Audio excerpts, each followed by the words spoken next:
आज 12 रबीउल अव्वल यानी पैगंबर मोहम्मद के जन्म का दिन है। आज के दिन बड़ी संख्या में मुसलमान जश्न मनाते हैं, जुलूस निकालते हैं, अच्छे अच्छे पकवान बनाकर गरीबों में बांटते हैं, जिसे जश्न ईद मिलादुन नबी भी कहा जाता है। आज के दिन बहुत सारे लोग इस्लाम का झंडा अपने अपने घरों में फहराते हैं, जो कि हरे रंग का होता है। और हर साल इस हरे झंडे को लेकर कहीं न कहीं विवाद हो जाता है। इस बार भी विवाद हो गया। उत्तर प्रदेश के आगरा में हरा इस्लामिक झंडा फहराया गया और इस्लामिक झंडे को पाकिस्तान का झंडा बताकर सोशल मीडिया पर वायरल कर दिया गया। पुलिस ने झंडा उतरवा कर झंडा फहराने वाले मुसलमान पर FIR दर्ज कर ली। आपको बता दें कि पाकिस्तान ने इस्लामिक झंडे में थोड़ी सी तब्दीली करके अपना नेशनल फ्लैग बनाया है।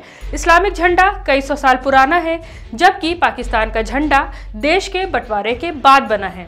पाकिस्तानी झंडे में एक सफ़ेद पट्टी दिखाई देती है, जो कि इस्लामिक झंडे में नहीं है, और यही दोनों झंडों के बीच फ़र्क पैदा करता है। लेकिन फिर भी इस्लामिक झंडे को पाकिस्तानी झंडा बताकर हर साल किसी न किसी मुसलमान पर कार्रवाई कर दी जाती है और उसके खिलाफ मुकदमा दर्ज कर लिया जाता है। और इसके बाद मीडिया पर मुसलमानों का ट्रायल शुरू हो जाता है। उन्हें पाकिस्तान समर्थक कहा जाता है, देशद्रोही कहा जाता है और उन पर तरह तरह के इल्ज़ाम लगा दिए जाते हैं। इसके अलावा एक और घटना भी हुई। बरेली में बारावफात के जुलूस को लेकर हंगामा हो गया। हिंदुवादी संगठन के लोग जुलूस का रास्ता रोकने के लिए रूट पर ही बैठ गए, यानी सड़क पर बैठ गए और जुलूस का विरोध करते हुए नारेबाजी की। इसके बाद दोनों समुदाय आमने सामने आ गए।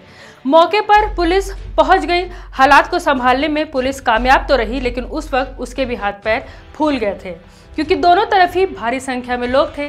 ज़रा भी चूक हो जाती तो बड़ा हादसा हो सकता था। लेकिन मुसलमानों ने सब्र दिखाते हुए, पेशेंस दिखाते हुए पुलिस पर सब कुछ छोड़ दिया, जिसके बाद पुलिस ने उनके रूट को डाइवर्ट किया।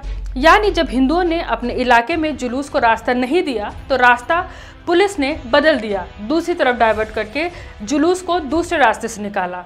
और इस तरह काफ़ी घंटे इंतज़ार के बाद ईद मिलादुन नबी का जुलूस निकाला गया। मैं हूँ रूबा अंसारी, आप देख रहे थे मिल्लत टाइम्स।